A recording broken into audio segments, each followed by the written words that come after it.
Gente, hoje eu vou comentar a prova de constitucional da PRF. Foi pedido da Duda lá no último vídeo que eu falei para que eu comentasse a prova da PRF e eu separei aqui as questões de constitucional. Eu vou ficar olhando para o lado porque eu coloquei a prova na minha outra tela aqui e os precedentes que eu vou utilizar. Porque sim, o Sebrasp, quando era CESP também era nesse mesmo sentido, não surpreendeu e trouxe muita jurisprudência e letra seca da Constituição. Então, conjugando jurisprudência e a leitura da letra seca, vocês conseguiriam fazer a prova de constitucional sem maiores dificuldades. Então, a constitucional começa na alternativa 93, que diz o seguinte: a manifestação pública em defesa da abolição de crime, por ser considerada incitação à prática de fato criminoso, não está protegida pela liberdade de reunião. Aqui o examinador trouxe o precedente da Marcha da Maconha. O que ele queria que você soubesse era o precedente da Marcha da Maconha, em que o Supremo, por meio de ADPF, decidiu que, apesar do uso de entorpecentes ser ilícito, o fato de pessoas irem às ruas praticar o seu direito de reunião, o direito de manifestação de pensamento, que seriam os dois direitos fundamentais a serem tutelados nesse momento, estariam dentro da constitucionalidade, dentro da legalidade. Então, na DPF 187, o Supremo decidiu pela possibilidade, pela legalidade, pela juridicidade, melhor dizendo, a conjugação de constitucionalidade com legalidade, a juridicidade da prática da manifestação de pensamento e liberdade de reunião em favor da legalização da maconha. Então, a alternativa 93 está errada. Seguindo, 94. A Constituição Federal de 88 não garante o direito de escusa de consciência sobre o dever de votar para os maiores de 18 anos e menores de 70 anos de idade. Como nós sabemos, para maiores de 18 e menores de 70 anos, o voto é obrigatório. Para menores de 18, acima de 16, maiores de 70 anos, o voto é facultativo. A chamada escusa de consciência, ela está prevista no artigo 5º, inciso 8 da nossa Constituição, que diz o seguinte: ninguém será privado de direitos por motivo de crença religiosa ou de convicção filosófica ou política, salvo se as invocar para eximir-se de obrigação legal a todos imposta. E se nós parássemos aqui, pensaríamos, mas como eu posso então usar a escusa de consciência quando há obrigatoriedade, quando há dever de votar? Mas o inciso continua: e recusar-se a cumprir prestação alternativa fixada em lei.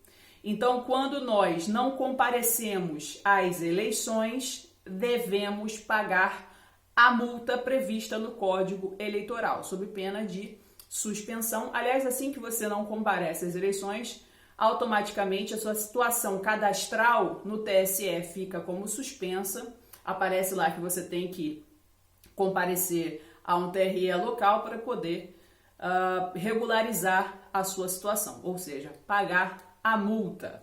Mas cuidado, não é pagar multa para sempre, não. Eu não quero mais votar e vou pagar multa para sempre, porque você pode ter direitos perdidos se você ficar mais de 3 eleições consecutivas sem comparecer para votar. Continuando.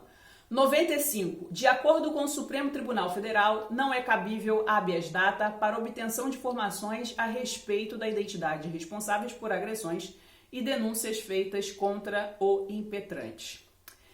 Essa questão aqui, vocês não precisavam nem saber o precedente do STF, não precisavam nem saber qual seria a opinião do STF, porque o habeas data ele é um remédio constitucional para acesso a informações e dados pessoais do próprio impetrante.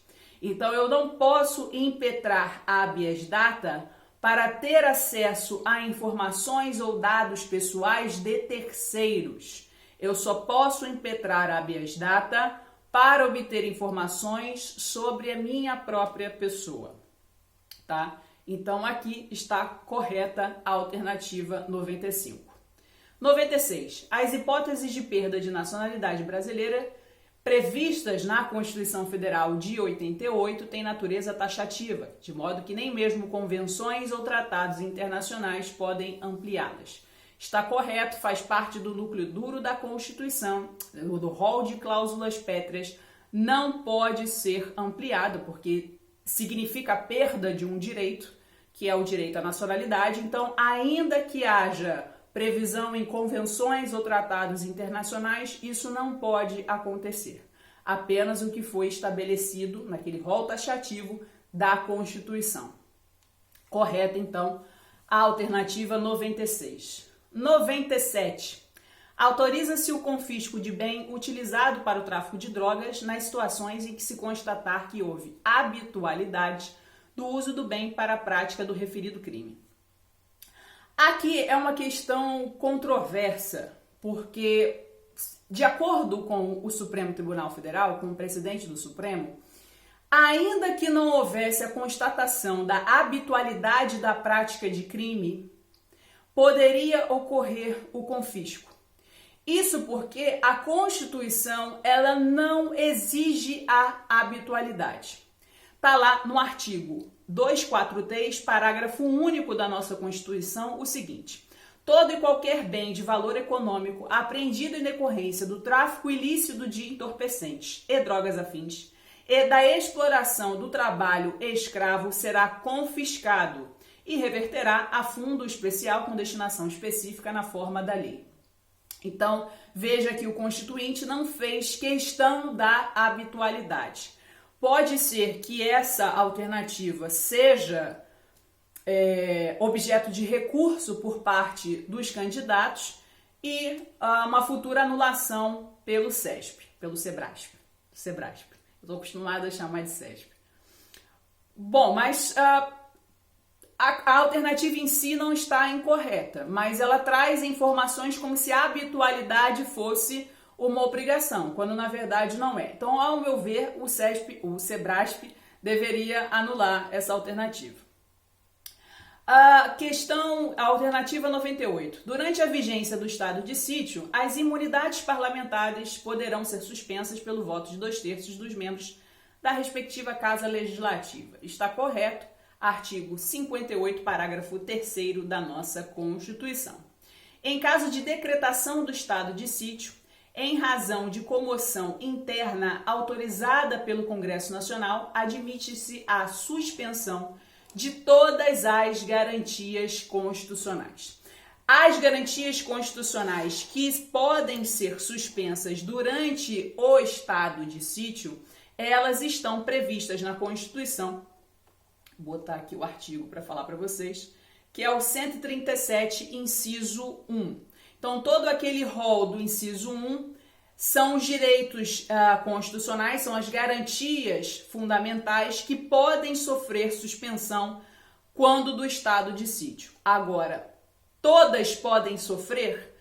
Sim, se enquadrarem no inciso 2 do mesmo dispositivo constitucional, mas através de um decreto presidencial que deverá ser autorizado pelo Congresso Nacional. E isso está lá no artigo 137, inciso 2 da nossa Constituição.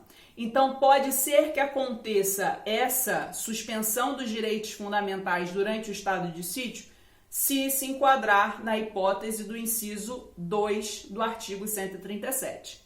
Mas, como regra, vale o inciso 1. São aquele rol de direitos que podem sofrer a suspensão. Nós ficamos por aqui. Até breve.